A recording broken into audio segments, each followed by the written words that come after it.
بینەرانی خۆشەویستی تەلەڤیزیۆنی کۆمەڵە سڵاوی گەرمی ئێمەتان پێشکەش بێت. زۆر خۆشحاڵین کە بە بەرنامەیەکی تری دیدار و ڕاوە ئەبینە میوانی ماڵەکانتان.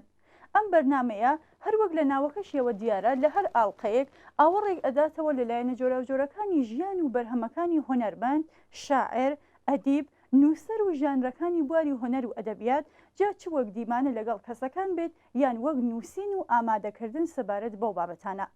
ئازیزان، بەرنامەی ئەم جارەشمان چاوپێکەوتنێکە لەگەڵ بەڕێز جەواد حەیدەری، شاعر، نووسەر و وەرگێڕ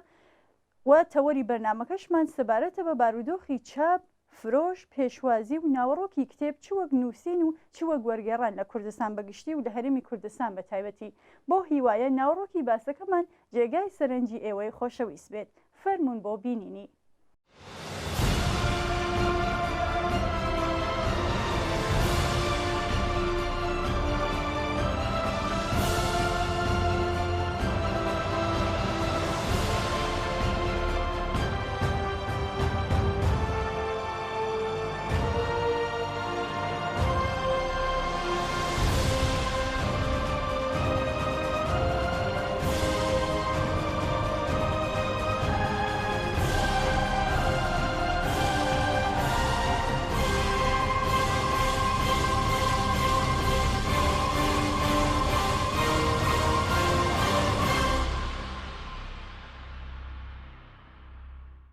کاک جەواد، سپاس بۆ بەشداری لەم بەرنمەیەدا. جەنابەت وەکو کەسێک کە لە نزیکەوە سەرۆکاری لەگەڵ کتێب و خوازیارانی خوێندنەوەی کتێب و چۆنیەتی بڕەوی کتێب هەیە، بارودۆخەکە چۆن هەڵدەسەنگێنی؟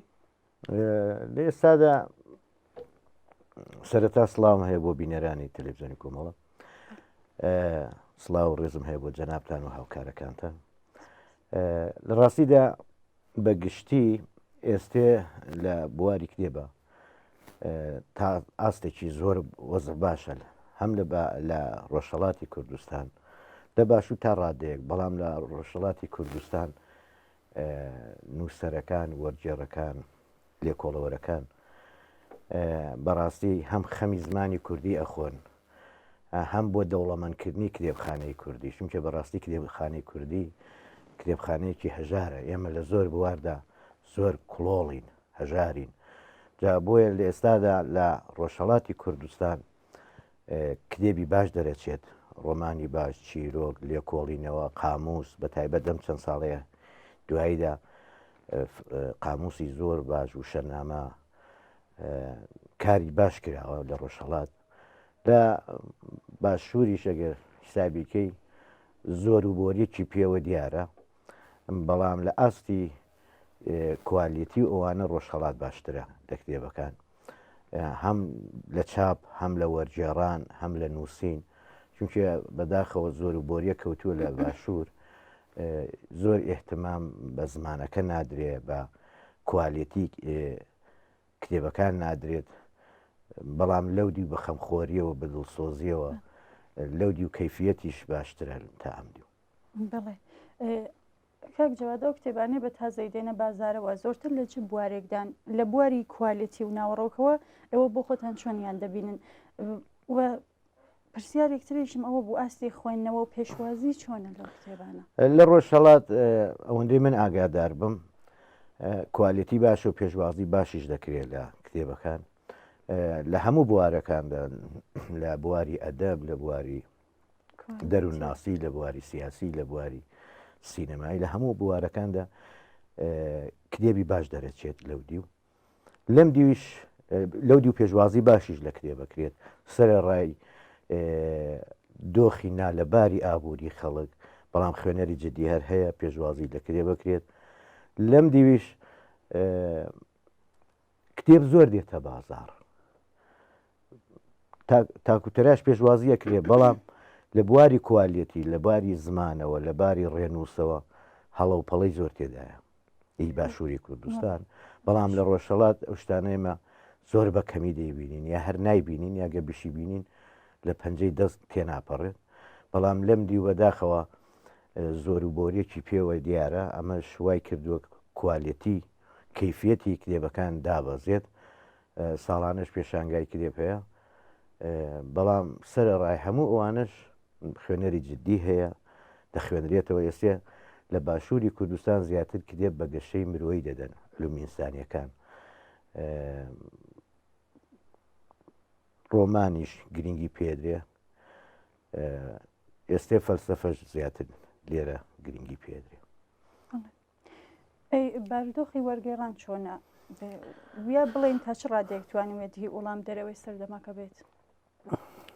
وەرجێڕان لە ڕۆژهەڵات باشترە لەمدی و لێرە بەداخەوە وەرجێڕان زۆر خراپە. واتە لە باشوور لە باشوور وەرجێڕان زۆر خراپە. هەر کەس پێی وایە گە زمانێکی زانی دەتوانێت وەرجێڕان بکات و کتێب وەرجێڕێتە زەر زمانی کورد، بەڵام مەرج نییە. مەرج نییە هەر ئینسانێک زمانێکی تر بزانێ وەرجێڕێکی باش بێت، چونکە وەرجێڕان لە ڕاستیدا هونەرە.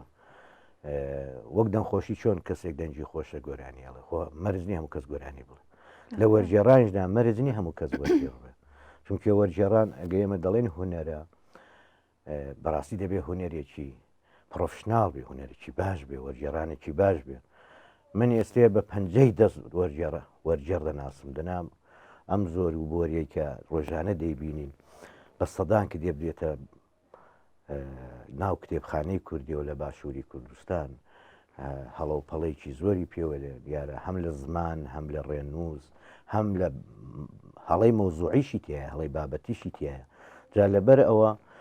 هەر من زیاتر پێم وایە و هەرواشە ڕۆژهەڵات لەو بوارەدا سەرکەوتووترە لە باشوور بۆ وەرجێڕان. ئەمەش بە معنایەوە نییە لەم دی و بەڕاستی هەموو وەرجێڕانەکانیش خراپ بێ، ئەوە پیا بێئینسافیە وا بڵێ، بەڵام لێرەش تاکوتەرە هەڵەکەوێت تەرجمەی باش تاکوتەرا من نێو نایەنم دەتوان بە پەنجەی دەست ناویان بێن، بەڵام بەگشتی هۆکارەکەشی لێرە ئەو تەرجمەی ئەوەیە کە بەداخەوە هەندێک تەرجمە هەیە ناوچەییە. من پێم خۆشە هەر پێشم وایە دەبێ هەروە بکەین لە خانەقینەوە تاورمێ هەرچی وشەی کوردیە دەبێت لە تەرجمەدا بێم، ینی من پێم وان نییە تەرجمە فەقەت تایبەت بێ بە ناوچەیەک. ئێمە ئێستا هەندێک کەس پیان وایە شێوەزاری سلێمانی دەبێت حتمما هەر کابرا بە شێوەزاری سلێمانی تەرجمەی کاتوێن، بەڵام ئەمە وای کردووە بە حکمی ئەوەی کە لە وەزارەتی ڕۆشنبیری لێژنەیەک نییە بۆ هەڵسەنگاندنی کتێب ئەو کتێبانی کە دەرەچن هەڵسەنگانی بۆ بکەن کەم و کورتەکانی دەستنیشانکەن یا هەر ڕەتیکەنەوە هەندێک کتێب هەیە ڕەنگە باش نەبێت تەرجمەکەی بۆ بە سەقەتی بێتە ناو کتێبخانەی کوردیەوە. نەبوونی لێژنێکی هەڵسەنگاندن دوایی بەداخەوە ئەکادمیای زمانی کوردیش نەیتوانی و لە ئاستی پێویست کارێک بکە بۆی کە زمانی کوردی زمانێکی ستاندار بێ وا بێت دەوڵەمەندی بکەن وشەی بۆ داتاشن و شەسازی بکەین. تۆ سێری فارسەکان کە چەند و شەسازیەکەن ساڵانە چەندها وشەی بیانی و غەربی دێنن لە بەرامبەر معادلێکی فارسی بۆ دادەنێن. ئێمەش پێویستمانە ئەکادمیای کوردی زمانی کوردی ئەو کارە بکە کە بەداخەوە تا ئێستا نەیکردووە. کاک جەوادەوە بۆ خۆتان تا ئێستا چەند کتێبتان وەرگێڕاوە؟ من بۆ زمانی کوردی کتێبی کارێل مارکس کێ بوو لەگەڵ برادێکم بە دوو قۆڵی تەرجمان کرد، نان و ماچ، ویرەویرەکانی حەلاج، ژنێک لە چاوەڕوانی تەکسیدا، ژیان سادەیە وەک سەما، دارێ هەرەوەندەم لە بیرە ئەگەر بیرم کەوتووە پێداوە. بڵێ کاک جەواد ئەگەر بەراورد بکرێت لە نێوان دۆخی هونەر و ئەدەبیات لە کوردستانی ڕۆژهەڵات و باشوور ئەوە خۆتان چۆن پۆلیمەندی دەکەن؟ مەبەستە چیە هونەرەکە و ئەدەبیاتم چێ دوو چەمکی جیاوازن، هەم هونەرەکە جیاوازە هەم ئەدەبیات لەباری بیشتر ئەدەبیاتیەوە ئێمە چۆن ئەدەبیاتی هەردووکیان بەشی خۆیان لە وەک کابراڵێ ئەسپی خۆیان تاوەدەن هەم لە ڕۆژهەڵات هەم لە باشوور. من سەرەتاش عەرزم کردی لە ڕۆژهەڵات گرنگی بە کەیفیەت دەدەن، کەیفیەت دوایەوە گرنگی دەدەن بەو شتانەی کە زۆر پێویستە ئەو لەوێت بەو شتانەی کە زۆر پێویستە. ئێستێ لەودی کار دەکەی لەسەر قاموس کۆکردنەوەی وشەی کوردی کار دەکرێت لەسەر بیت و حەیران و گۆرانی و ئەدەبیاتی شەفاهی یا زارەکی بڵێن مەسەڵەن بۆ نمونە فەرهەنگی زارەکی مکریان تا ئێستا دەبەرگی دەرچووە ینی ئەو فەرهەنگی شێوە زارێکیانەی کە ڕۆژانە یا گرنگی دراوە بە گۆرانی مناڵان گرنگی دراوە بە جۆری خۆراک خواردن گرنگی دراوە بە دابوو نەریت و جلو و بەرگ و ئەوانە جا لەبەرەوە لە ڕۆژهەڵات بە دڵنیاییەوە قسەی دەکەم خەمخۆر و دڵسۆز زۆرن بۆ پاراستنی کللتور و زمان و ئەدەب و هوەر تۆ هەر سەیری هوەر بکە لەوری و لە ژیاری قوڕیشیە و مناڵەوە سیرکە هەر ئێستا ئێمە لەودی باجیشە دەین ئێستا زارا محەممەدی یەکێک لە ئەو کەسانەیە کە بەهۆی خەمخۆری بۆ زمانەکەی بۆ دڵسۆزی بۆ زمانەکەی بۆ پاراستنی زمانەکەی بۆ دەوڵەمەندکردنی زمانەکەی ئێستا لە گوشەی زیندانە ئەمە نیشانەیەوەیە کە خەمخۆر هەیە دڵسۆز هەیە لەودی زمان ئێسێ بەڕاستی ئیشی لەسەرەکرێت هوەر ئیشی لەسەرەکرێت ئەمەش بۆ مانایە نییە کە لە باشوور ئیشی لەسەر نەکرێت بەڵام پێم وایە بەراوردەکەمان بەراوردێکی تەندروست و سالم نابێ ئەگەر بەراوردیان بکەین بەڵام لەم دویش کارەکرێت لێرەش کار کراوە بەڵامی تر ئەوە هوەرەکە دادەنین بۆ ئەو کەسانێکی ئاهلی هوەرن و من لە شتێکە لی نەزانم قسەی تیان ناکەم یەک جواد بەڕێستان هەم لە بواری وەرگێڕان و هەم وەک شاعر و نووسەر لە گۆڕەپانەکەدا ئامادەن کارەکانتان زیاتر بە کام ژانردا قورسایی دەکات وەڵاهی من زیاتر لە بواری ئەدەبیدا من تۆزێکیش دەروونناسی بەڵام زیاتر من چیرۆک و شێر و تا ئێستش خۆم لە قەرەی ڕۆمان نەداوە بۆ تەرجمە بەڵام ئێستا یەک دوو کارم بەدەستەوە ئینشەڵا بزانێ ئەرگەتەواوە بێ با بەڵێنیش نەدەم زیاتر کاری ئەدەبی دەکەم بۆ سەرقاڵم نازانم پرسیارێک کرد پرسیارێک وی بۆ ئەوەی بەڵێ ئەدەبیاتە ئەدەبیات پێم خۆشە بیشتر هەر هوەر بە گشتی هوەر چێژە ئەدەبیاتیش بەشێکە لەو چێژە من خۆم لە مێر منداڵیەوە بڵێ ناڵم لە منداڵی و لە مێر منداڵیەوە حەزم لە ئەدەبیات بوو حەزم لە شێعر بوو لە ڕۆمان بوو لە چیرۆک بوو بە تایبەت چیرۆکم زۆر پێخۆش بوو دوایتر ڕۆمان بەڵام بەر لە هەمویان شێعرم زۆر پێخۆش بوو هەر ئەوەش وای کرد چونکە بەڕاستی دنیای ئەدەبیات دروست ئێمە بە فیزیک مەحدودین بەڵام بە خەیاڵ مەحدود نین دەتوانین بڕۆین من لە ڕۆمانە ڕۆژێک لە کۆلۆمبیام ڕۆژێک لە رووسیام ڕۆژێک لە فەڕەنسام لە شێعر ڕۆژێک لە بەهاباتم ڕۆژێک لە شیرازم ڕۆژێک لە لوبنانم جا ئەو ئەدەبیات ئەو دنیا خەیاڵ و بەرفراوانەیە کە تۆ توانی هەم خەیاڵی خۆتی پێدەوڵەمەندکەی هەم ئەندێشەی خۆتی پێدەوڵەمەندکەی هەم ئاستی هوشیاری و زانیاری خۆتی پێ دەوڵەمەندکەی جا لەبەرەوە من خۆم زۆرم حەز لە ئەدەبیات بووە کاتێکیش خوێندوومە هەر ئەدەبیاتم خوێندووە هەم لەودی و هەم لەمدی و لەودی زمانی فارسی بوو لەمدی زمانی کوردی لەبەرەوە زیاتر چێژە من ئەو لەزەتی کە تێدایە بۆ من زۆر دڵخۆشکەر و کاک جەواد دەتوانم ینی بۆ ئێمە و بۆ بینەران چەند بەرهەم لە شەرەکانتان ئۆماندێک لەمە وەڵا بەسەر چاو لە چیای شەکرەسێ و بەر لەوەی باران وەقسە بێت چەترەکە ببەستە شەکرەسێ و هیچ بارانێک ئەم گەڕەکە تەڕ ناکە جۆ بگرە لە ستە ستی بوو کە بارانە و دوایین بزەکانی ماڵاوایی پەلکە زێڕینە ترپەی پێی بادێ هەم دیسان خەوی درەختەکانی ئەم گەڕەکە حرامە دڵمەند مەبە گەر درەختەکانی گەڕەکی باب تر لە پەڕەسیلکەکانی گەڕەکی مەخولیاوی سەفەر بن لەوانەیە لە یەکەم دێڕی بارانەوە تا دوایین پشووی داورستان فریای وەسێتەکانی چەتر و تەور نەکەوین دڵمەند مەبە گەر کۆڵاونەکانی گەڕەکی زەریا سوێنخۆری چەکمە و چەتر بن تۆ بڵێ وەڕاست نەگەڕێ خەونەکانی باراون و پەڕەسیلکە و خاکە لێوە گەنم ڕووزەردی جۆزەرداونە و کۆچەری هەوەدای گەلاوێش ڕەشەمە شەرمەزاوری هەڵەنجە ئێواران کە خۆری هەناسە سوار تابڵۆی جودایی لە کۆڵدنێ تنۆک تنۆک باران سنجی چاوەڕوانی دەکێڵێ و بز بە بز شاعیر ئاوێتەی دڵە قورپەی وێک هاتووی پەڕەسیلکە دەبێت دژی داوبەشم نەزامەکانی خۆر ساڕێژ دەکرێنەوە نەهی خاوک و نەهی شەهید ئێمە هەمووی قورباونی چێرد و چینین مانگ لە نیگای دارستان ون نگا لە حاندی پەنجەرە سەر شۆڕ پتر لە سروری خۆت خولیاوتم شەکرە سێ و لێرە تەنها شمشێر بەها نایخوێنەوە دێ و بەس سەروبەندی شیعرە شەکرە سێ و با بگەڕێنەوە بۆ سەرەتاییەکان بۆ ئاومێزی بەربارانی دایک و بۆ باوەشی چۆلەکە و چناور و چەتر کۆڵانەکانی منداڵیم ئێستاش پڕ لە سیفر و سێ و سەفەر پەنجەکانی هەرزەکاریم ئێستاش کاوەکاوێتی هەمومان مواخیزەی عەشق و خاک و دایکین لە یادمە بزەیەکم لە دایکم دزی و ئێوارەیەکی پێنجشەممە بە مناڵانی گەڕەکم فرۆشت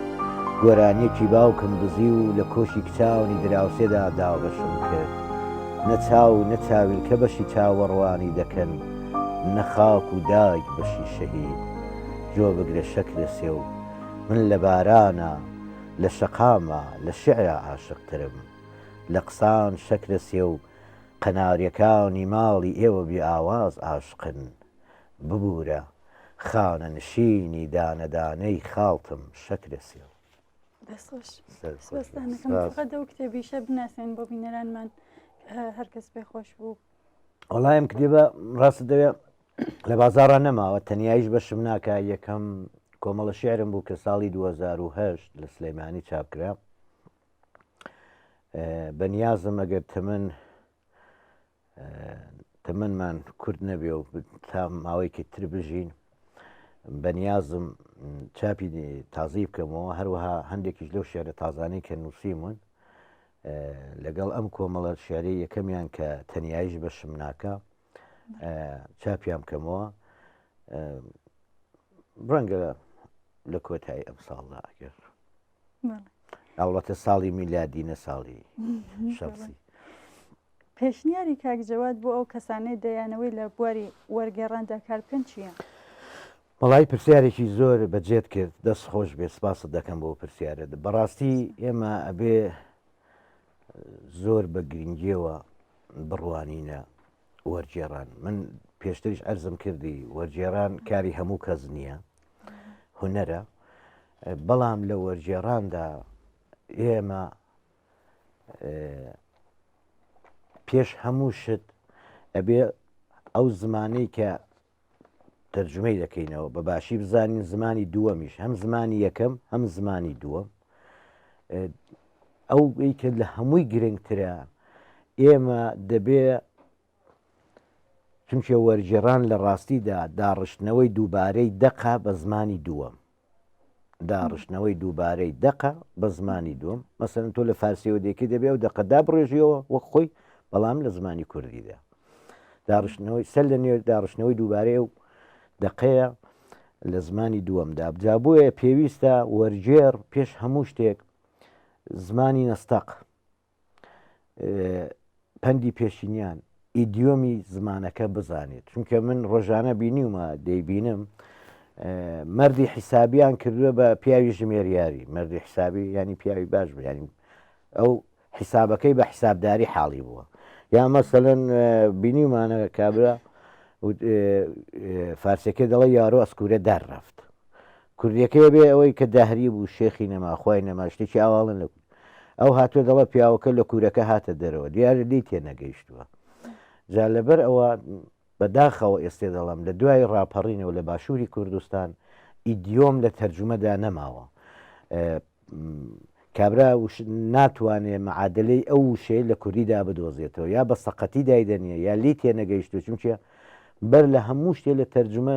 تێگەیشتنە لە دەقەکە ینی تۆ دەبێت سێ بنج و بناوان و سوچ و قوشبنی ئەو دەقەکە جوان خوێن بێتەوە لی تێگەیشتوی دوایی بتوانیت دای ڕێژیەوە لە زمانی دووەم کە زمانی کوردی بەداخەوە تەرجمەی زۆر خراپە بینم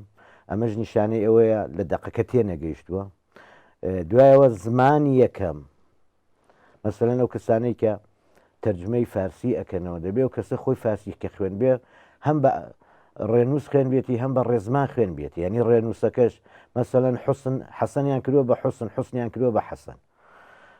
محسین و محەسەن دووشتی زۆر جیاوازن جا لەبەرەوە ئەو کەسانی کە تەرجمەکەنەوە هەم دەبێت زمانی یەکەمەکە بە باشی بزانن هەم زمانی دووەمەکە دوایەوە ئیدیۆمەکان ئەو شانێکە معادلی یەکترین دەبێت ئەوانیش بە باشی بزانن مەسەلەن تۆ وەختی فارسەکە دەڵێ یارۆ دەماخش بۆ زۆرگێ کووردە دەڵێ کابراوای تەرجمە کرد فلان کەس دوو تیزلە لە کاتێدا ئەم دەماخ بزۆرگە بە معنای لە خۆباییە فیزە ئەنی تۆ دەبێت لێرە بەداخەوە تەرجمەکان تەرجمەیەکی تەحت الدەفزین و شە بە وشێت مەفهوم نادا تۆ دەبێت تەرجمەیەکی ئازاد بێ وەکو مامۆستا هەژار مقریانی کە یا مامۆستا مەلا عەبدوڵڵای حەسەنزادە ئەوانە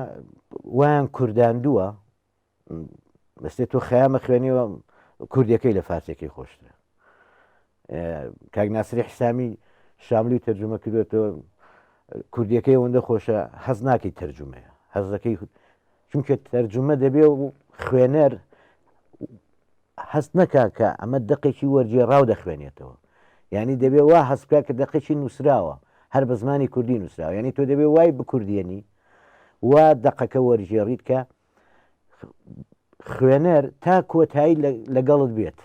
چونکە خۆمان ڕەنگە جەنابیشت بۆ تات پێێتە پێشە جاری وایە تەرجمە کرێ بێ خوێن لە 12 لا پەڕێ ئەوڵی لی بێزارەبی لی تێناگەی ناچاری وازی لێبێنی بەڵام دقی سەرکەوت و دقێکی کە وەرجێڕاوێکی باش بێت دەست دەگرێت هەتا دوا لاپەڕە بەرت نادا یعنی تۆ ناچاری لەگەڵ دقەکە بڕۆیت دقی سەرکەوت و ئەوەی لە بۆیە پێم وایە ئەو کەسانەی کە من حدم نیە ئامۆژگاری کەس ناکەم بەڵام ئەمە ڕای ڕای خۆمە بە جەنابی دەڵم دەبێ وەرجێر هەردوو زمانەکە بە باشی بزانێت ئیدیۆمەکان باش زانێت فەرهەنگی زارەکی فەرهەنگی کۆڵان فەرهەنگی شەفاهی هەردوو زمانەکە بزانێت چونکە هەندێک دەستەواژە هەیە لە زمانێکدا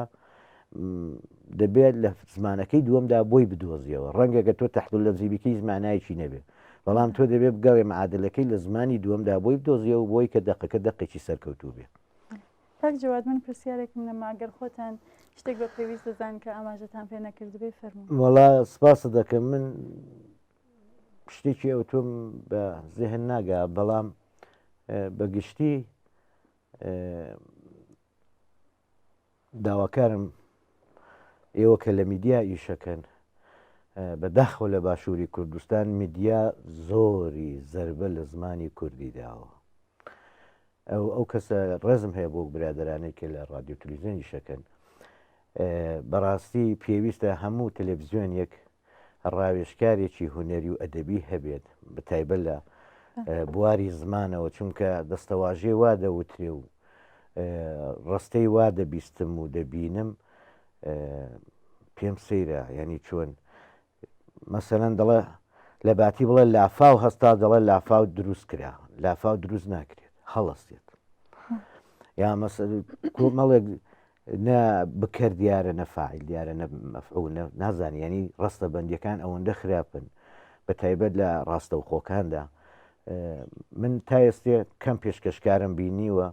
بتوانێت 2 دقە 3 دقە بە کوردێکی پەتی ڕەوان قسە بکات لە باشوور من ئەوە زۆرە بینم بەداخەوە میدیای کوردی ئەمڕۆ ئەوەی کە نەیارەکان و دژمنەکان نانتوانی بە زمانی کوردی بیکەن ئێمە خەریکە بە دەستی خۆمان زمانەکەمان تێگەدەین کللتورەکەمان تێگەدەین چونکە ئەو شتە بەغەڵەت دێتە ناو خەڵکەوە تازەش هەتابی سڕێەوە تا ڕاستی دەکەیتەوە زۆری پێچێت جا لەبەرەوە هیوادارم میدیاکاران گرنگی بە زمانەکە بدەن زۆر سپاس بۆ ئێوەش خۆشحاڵ بووم ئاغ نەخۆش و دەێردارەیم دەردەکەم لێداوایە عیلاجی دەردە منایە بە خەشی دەریا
بروجي ما يزواني باشا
بەڵێ خۆشەویستان بەم جۆرە هاتینە کۆتایی دیمانەکەمان لەگەڵ بەڕێز جەواد حەیدەری. زۆر سپاس کە تا ئێستا بینەرمان بوون. تا بێگەشتنەوەکی تر لە بەرنامەیەکی ترماندا ماڵەوە.